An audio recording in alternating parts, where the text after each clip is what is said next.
वेड भाग 4. Miss you and love you a lot. Please come back.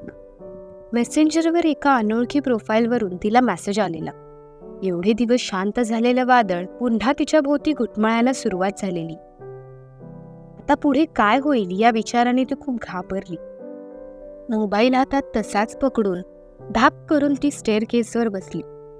दुसऱ्या क्षणाला त्या अनोळखी प्रोफाईलवरून तिला व्हिडिओ कॉल आला. एकटक मोबाईल स्क्रीनवरती बघत राहिली. रागातच तिने व्हिडिओ कॉल कट करून टाकला. आत्ता मात्र श्वास घेण्याचं काम अगदी दुप्पट वेगाने सुरू झालेलं. आतल्या आत एक वेगळीच घुसमट तिची होऊ लागली. डोळ्यात तुडुंब भरलेलं पाणी गालावरून उघडून वाहू लागलं. क्षणाचाही विलंब न करता तिने वनिशाला फोन लावला. पण वनिशाचा फोन नेमका आउट ऑफ कव्हरेज येत होता. काही क्षण डोकं धरून ती तशीच बसून राहिली. मैथू.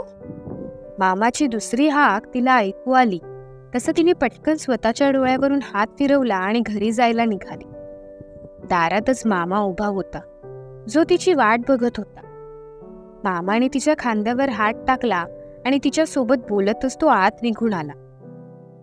उद्या कामावर नाही जायचं? वाजले बघ किती. आता झोपायला उशीर करशील, मग सकाळी उठायला मागत नाहीस. माणसाने रात्री वेळेवर झोपावं ग, तब्येतीसाठी चांगलं असतं ते. मामा एकटंच बोलत होता. तिने मात्र त्याच्या बोलण्यावर काहीच प्रतिक्रिया दिली नाही. काय बोलतोय ग मी, ऐकतेस ना? मामाने विचारलं. मामा, मला नीनात पसंत आहे. मी त्यांच्यासोबत लग्न करायला तयार आहे. मैथिलीने एका दमातच मामाला सांगून टाकलं. खरंच? मामाने खुश होतच तिला विचारलं. मैथिली जबरदस्तीचं हसू ओठांवर आणतच म्हणाली. उद्या तुझ्या आई आप्पांसोबत बोलतो मी. नीनाच्या घरच्यांसोबत लग्नाची बोलणी करून घेऊयात मग. मुलगा खरंच चांगला आहे, शोधूनही सापडणार नाही. मामाला खूप आनंद झाला. प्रेमानेच त्याने तिच्या कपाळावर ओठ टेकवले. ती सरळ आत निघून आली. मामीने अंथरूण घातलं होतं. मामीच्या बाजूला ती आडवी पडली. तिच्या पोटावर हात ठेवून झोपायचा प्रयत्न सुरू होता. पण डोक्यात मात्र प्रश्नमंजुषा चालू होती. अतिविचारांनी तिला झोपच येत नव्हती. 5:30च्या दरम्यान मामीने उशावर ठेवलेलं घड्याळ खणखणू लागलं. साखर झोपेत असणारी तिची मामी डोळे मिटतच ते बंद करायला जाणार त्याआधीच मैथिलीने ते घड्याळ बंद केलं. तू झोप, मी आवरते सगळं. मामीच्या अंगावरील चादर नीट करतच ती तिला म्हणाली. मी पीठ वगैरे मावून देते तुला. मामी अंथरुणावरची उठतच म्हणाली. सगळं करते ग मी, तू झोप बघू. अजिबात उठणार नाहीस तू इथली. मामीला तिने दम दिला. तसं मामी अंथरुणात तशीच पडून राहिली. एक हात स्वतःच्या मानेमागे नेत, मान गोलाकार फिरवत रात्रभर डोक्यात चालू असलेला त्राण तिने एक जाम देत उडवून लावला. मोकळ्या सोडलेल्या केसांना बोटांच्या चिमटीने गोलाकार फिरवत त्याचा आंबोडा करत आपले हात उशीभोवती चाचपतच केसांचा चाप शोधू लागली. चाप हाताला लागताच तिने त्याला केसात बसला. अंघोळ वगैरे उरकून ती डब्याच्या तयारीला लागली. अर्धा स्वयंपाक होतच आला होता आणि मामीने स्वयंपाकघरात प्रवेश केला. तुला झोपायला बोलली ना मी, एक दिवस आराम करशील तर खरं. नजरेत थोडासा राग आणतच ती मामीला म्हणाली. शरीराला सवय झाली ग. आता तू इथे येऊन मला नको त्या सवयी लावशील आणि मग सासरे निघून जाशील. मग काय करायचं मी? त्यात आम्हाला मूल नाही बाळ. तुम्हा लोकांचा मला काय तो आधार. कधीतरी इथे एकदा घर अगदी भरल्यासारखं वाटतं. पण मामाचं छोटंसं घर म्हणून तुम्ही आजची मुलं नाक मुरडता. कधी कधी वाईट पण वाटतं ग. मामी थोडीशी भावूक होतच म्हणाली. नाक नाही ग मुरडत, आम्ही सगळेच ऑफिसच्या कामाने बिझी असतो. आणि तू एवढं बोलतेस, तू तरी कितीशी यायचीस ग आमच्या पुण्याला? आली मोठी सकाळ सकाळी मला इमोशनल ब्लॅकमेल करायला. मैथिलीने स्वतःच्या नाकावरून साफेकळे फिरवतच मामीला लटका राग दाखवला. रागात पण माझी परीराणी छान दिसते. मामीने मैथूचे गाल ओढले. भाचीचे लाड करून झाले असतील तर चहाचं तेवढं बघा म्हणजे झालं. मामाने नेहमीप्रमाणे दोघींना टोकलं. कधीतरी स्वतःच्या हाताने जरा चहा करून बायकोला देत जा ना, तिला पण जरा बरं वाटेल रे. मैथिलीने चहाचा कप मामाच्या हातात टेकवतच त्याला म्हणाली. मामाची मस्ती करायची संधी ती सुद्धा सोडायची नाही. तिच्या ह्याच स्वभावाने मामा मामीची लाडकी भाची होती. तुझ्या मामीला माझ्या हातचा चहा चालणार असेल तर माझी काहीच हरकत नाही बघ, मामा हसू दाबतच म्हणाला. काहीतरी जुन्या आठवणी त्याला आठवत होत्या.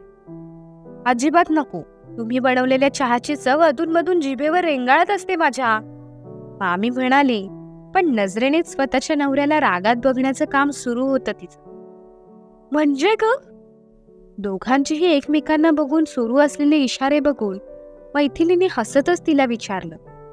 स्वतःच्या भाषेत मसाला चहा बनवायला गेले, मसाल्याच्या डब्यातील सर्व प्रकारचे मसाले टाकून झालेले यांचे. आपल्या रोजच्या वापरातील लाल मसाला टाकायला सुद्धा तुझ्या मामाने कमी केलं नव्हतं. मामीचं मसाला चहा पुराण ऐकून मैथिली खळखळून हसली. हसतच तिने स्वतःच्या मामाला हायफाय दिलं. आता मसाला चहा लाल मसाल्याशिवाय अधुराच असेल असा विचार करून मी तो घातला. ह्यात माझं काही चुकलं का? मामाने भोळेपणाचे भाव चेहऱ्यावर उतरवतच विचारलं. अजिबात नाही, पण तू चहा बनवायचे राहूच दे, मैथिली म्हणाली. हसून हसून चांगलीच धाप लागलेली तिला. 7:30 वाजत आले, तू पटकन तयार हो, मी तुझे डब्बे भरायला घेते, मामी म्हणाली. आज छत्री आठवणीने नो हो, आज पण थोडं मळब आहे, पावसाची चिन्ह आज पण दिसत आहेत, मामा खिडकीबाहेर डोकावतच म्हणाला. छत्रीवरून मैथिलीला कालचा निनादचा किस्सा आठवला. त्याने त्याच्या शब्दात त्याच्या आजीचं केलेलं वर्णन आठवून तिला आणखीनच हसू येऊ लागलं. तिचं स्वतःच्या हसण्यावर नियंत्रण होत नव्हतं. खळखळून हसू लागली. काय झालं ग? बाथरूम मधून मैथिलीचा येणारा आवाज ऐकून मामीने बाथरूमचा दरवाजा ठोठवतच तिला विचारलं. ठचका लागलाय ग, बाकी काही नाही, मैथिलीने खोटं खोटं खोकून तिला दाखवलं. अंगावर कपडे चढवत ती पटकन बाथरूम बाहेर पडली. तसं मामीने कोमट पाण्याने भरलेला ग्लास तिच्या समोर धरला. हे काय? मैथिलीने प्रश्नार्थी चेहरा करतच तिला विचारलं. ठचका लागला बोललीस ना, मामीने विचारलं. हो, असं बोलत ती मामीच्या हातातून ग्लास घेत तो सरळ ओठांवर धरते.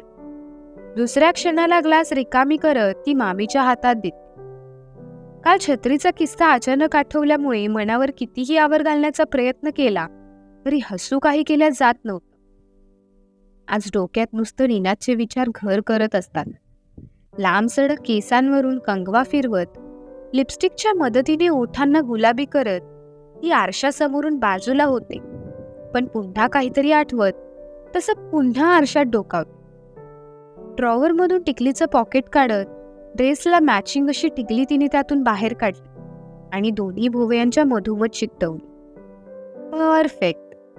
स्वतःची चाफेकळी अंगठ्यावर टेकवत उरलेली 3 बोटं आरशात दिसणाऱ्या स्वतःच्या प्रतिबिंबाला दाखवतच ती म्हणाली. डब्बा आधी बॅगेत भर, मामी किचनमधूनच ओरडली. मामी मला आज पण उशीर होईल ग, ते निनाद आज पण भेटायचं बोलत होते. किचनच्या ओट्यावर ठेवलेला जेवणाचा डब्बा उचलतच ती म्हणाली. नक्की आवडतोय ना निनाद? मामीने काळजीपोटी तिला विचारलं. खूप छान आहेत, तू बोललीस अगदी तसंच, लाखात एक, मैथिली लाजतच म्हणाली. बर, सांभाळून जा कामावर, असं म्हणत मामीने प्रेमानेच तिच्या केसांवरून हात फिरवला. डब्बा बॅगेत भरत ती घराबाहेर पडली. मोबाईलमधील नोटिफिकेशन बघतच ती जिने उतरत होती. शुभ प्रभात मॅडम. व्हॉट्सअपवर आलेला निनादचा मेसेज बघून गोड हसू मैथिलीच्या ओठांवर आलं. Good morning sir. क्षणाचाही विलंब न करता मैथिलीने सुद्धा त्याच्या मेसेजला रिप्लाय केला. जिन्याच्या दुसऱ्या पायरीवर ती पाय टेकवणार तोच निनादचा फोन तिला आला. हॅलो. थोडीशी लाजतच ती त्याच्यासोबत बोलू लागली. तुझी शुभ प्रभात एवढ्या उशिरा झाली? एवढ्या उशिरा उठणं शरीरासाठी चांगलं नसतं ग. तुझी हरकत नसेल तर यावर थोडंफार प्रशिक्षण द्यायला मी माझ्या आजीला तुझ्या घरी पाठवू का? निनाद नेहमीप्रमाणे मस्तीच्या सुरातच तिच्यासोबत बोलू लागला. तशी गरज असती तर मी काहीही विचार न करता हो म्हटलं असतं, पण मी आज सकाळी 5:30 वाजता उठलीये. गुड मॉर्निंगचा मेसेज तुम्हाला मी उशिरा केलाय, मैथिलीने म्हटलं. हो, पण तरीही माझ्या नजरेत तू आळशीच आहेस, त्यावर नो डाऊट. निनादने असं म्हटल्यावर ती थोडी गंभीर झाली. असं का बोलताय तुम्ही? मैथिलीने विचारलं. मी सकाळी उठल्या उठल्या तुला मेसेज करायला अजिबात आळस केला नाही, पण तू मात्र मला मेसेज करायला भरपूर आळस केलास. निनाद तिच्याजवळच तक्रार करत होता. उठल्या उठल्या मोबाईल हातात घ्यायचा की आवरायला घ्यायचं तुम्हीच सांगा. मैथिलीने त्याला विचारलं. एक छोटासा मेसेज करून आवरायला किती वेळ लागणार होता हे तूच मला सांग. निनादने तिच्याच सुरात तिला विचारलं. सॉरी, असं बोलून मैथिलीने लगेचच माघार घेतली. ए वेडाबाई, मी मस्करी करतोय ग, तू पण लगेच कुठे सिरियस होतेस? निनाद हसला. तरी पण सॉरी. तसं बघायला गेलं तर भाजी फोडणीला टाकताना मनात एकदा विचार आलेला की तुम्हाला मेसेज करावा, बट नेमकं पाणी सुद्धा त्याच वेळेला आलं. मग काय करणार, मी भरत बसली. मग बाकीची कामं पण होतीच, ती करत बसली आणि जस्ट मोबाईल हातात घेतलाय मी. मैथिलीने भलं मोठं स्पष्टीकरण त्याला दिलं. मग उद्या सकाळ सकाळी तुझ्या मेसेजची वाट बघू शकतो ना मी? निनाद खुश होतच तिला विचारू लागला. मैथिली लाजतच म्हणाली. तुझ्या या मुळे माझ्या आजच्या दिवसाची सुरुवात अगदी मस्त झालीये. आता मी माझ्या कामाला लागतो. निनादने म्हटलं. म्हणजे तुम्ही कामावर पोहोचले सुद्धा? मैथिली त्याला प्रश्न करताना जागीच थांबली. येस डिअर, आज प्रेझेंटेशन आहे ग आणि ते सगळं मीच हँडल करतोय, सो मला आज लवकर यावं लागलं. आता मला फोन ठेवावा लागेल कारण मला थोडं काम आहे. आपण तसंही संध्याकाळी भेटणारच आहोत. तुला मला भेटायची इच्छा आहे ना? काल तू हो बोललीस, आय नो, पण आज सुद्धा होच आहे ना? निनादने पुन्हा खात्री करून घेतली. तुम्हाला भेटण्यासाठी माझ्याकडून नेहमीच हो असणार. मैथिली असं बोलताच फोनवर एक प्रकारची शांतता निर्माण होती. आपण जे काही ऐकलंय त्यावर निनादचा विश्वास बसत नव्हता. हॅलो निनाद. निनाद काहीच बोलत नाही हे बघून मैथिलीने त्याला आवाज दिला. याचा अर्थ जसा मी विचार करतोय तसाच आहे का? निनादने खुश होतच विचारलं. मैथिली हुंकारली. म्हणजे ह्या संडेला मूवी बघायला जातोय तर आपण. बट मी काय बोलतो, आपण मूवी झाल्यावर शॉपिंगला पण जाऊया आणि मग तिथून माझ्यासोबत डिनर करून तू घरी जा. तिला त्रास देण्याची संधी त्याने सोडली नाही. काय? तुम्ही असा काही विचार करत होते का आत्ता? मैथिलीचा हिरमोड झाला. हो, आणि तू हो पण बोललीस. संडे डन करूया. मडगाव एक्सप्रेस कसा राहील? न्यू रिलीज झालाय. निनादने विचारलं. तुम्ही मस्ती करताय ना? मैथिली आत्ता निनादला थोडं थोडं ओळखू लागलेली. तसं तर मी मस्तीच करत होतो ग, पण तू सिरियसली पण घेऊ शकतेस. I don't have any problem. निनादने रोमॅन्टिक अंदाजात विचारलं. मी सिरियसली घेऊ शकते, पण तुम्ही थोडं अजून सिरियस होऊन माझ्या मामाकडून परमिशन घ्या. मैथिली सुद्धा गमतीतच म्हणाली. हे परमिशन वगैरे मला खूप कठीण वाटतंय ग, पण आपण एक काम करूया. आपलं लग्न झाल्यावर आपल्या फॅमिलीसोबत एकत्र बसून तो मूवी बघूया. तोपर्यंत तो मूवी टीव्हीवर येईल यावर no doubt. What you think? Ninad नाराज होतच म्हणाला. जे तुम्ही विचार करताय तेच. असं म्हणत मैथिली हसू लागली. खरंच ना? निनादने विचारलं. ती पुन्हा हुंकार. एक बोलू? निनादने पुन्हा विचारले. काय? मोबाईल आणखी घट्ट कानावर दाबतच तिने विचारलं. I love you. निनादच्या तोंडून पहिल्यांदाच हे 3 शब्द मैथिली लाजेने ऐकून अगदी चोर झाली. निनादचे कान मात्र तिचं उत्तर ऐकण्यासाठी आतुर झाले. नीन. कॉन्फरन्स रूम मधून त्याचा मित्र त्याला आवाज देत आत बोलवू लागला. 5 मिनिट्स. डाव्या हाताच्या मुठीची उघडझाप करतच तो आपल्या मित्राला म्हणाला. त्याचा मित्र इशाऱ्यानेच बॉस खूप भडकलाय असं त्याला सांगू लागला. तसं बॉसच्या भीतीने निनाद खुर्चीवरचं उठून उभा राहील. Will call you back dear, but I am waiting for your answer. संध्याकाळी भेटशील तेव्हा आरामात उत्तर दे. मला काहीही घाई नाही. तर द्यायला तू घाई करू नकोस म्हणजे झालं, निनाद म्हणाला. बाय, मैथिली नाराज परतच म्हणाली. असं नाराज होऊन बाय नको ग करूस, लंच टाइम मध्ये करतो कॉल, निनाद म्हणाला. थँक्स आणि बाय, आवाजातील नाराजी दूर पळवतच मैथिली म्हणाली. ये हुई ना बात, आता मी ठेवतो फोन, तू सांभाळून कामावर जा, बाय. एवढं बोलून निनादने फोन कट करून टाकला. निनाद सोबत बोलत बोलत ती रेल्वे स्थानकापर्यंत पोहोचली होती. 8:13ची ठाणे लोकल लागली होती. ओ शट, 8:12 झालेत. स्वतःशीच पुटपुटत मैथिली भरभर जिने चढत प्लॅटफॉर्म क्रमांक 1च्या दिशेने जाऊ लागली. साईड प्लीज, समोर येणाऱ्या प्रत्येकाला ती बोलत होती. कधी समोरच्याच्या उजव्या तर कधी डाव्या बाजूने वाट काढत कशी बशी जिने उतरत ट्रेनपर्यंत पोहोचली.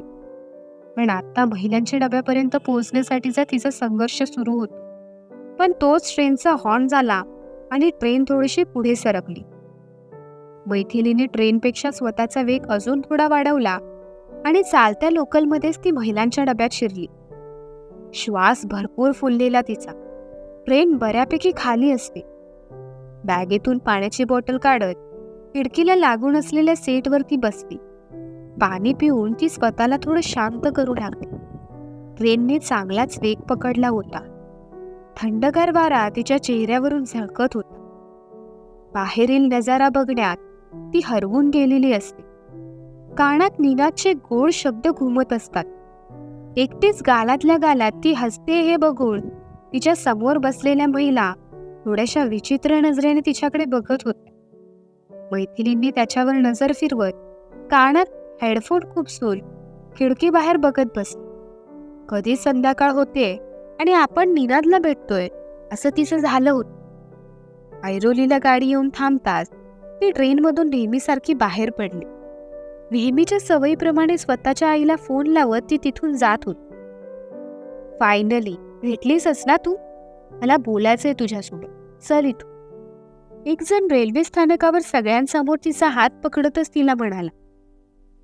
सोड माझा हात, मला नाही तुझ्यासोबत बोलायचंय. ती त्याच्या हातातून स्वतःचा हात सोडवण्याचा प्रयत्न करत त्याला म्हणाली. मैथू, तू असं माझ्यासोबत नाही वागू शकत. तो डोळ्यात पाणी आणतच तिला म्हणाला. Sai please leave my hand. Maithili त्याच्यासोबत झटापट करू लागली. माझं बोलून झाल्यावरच मी तुझा हात सोडेल. तो तिच्या हाताभोवतालची पकड आणखीन घट्ट करत तिला म्हणाला.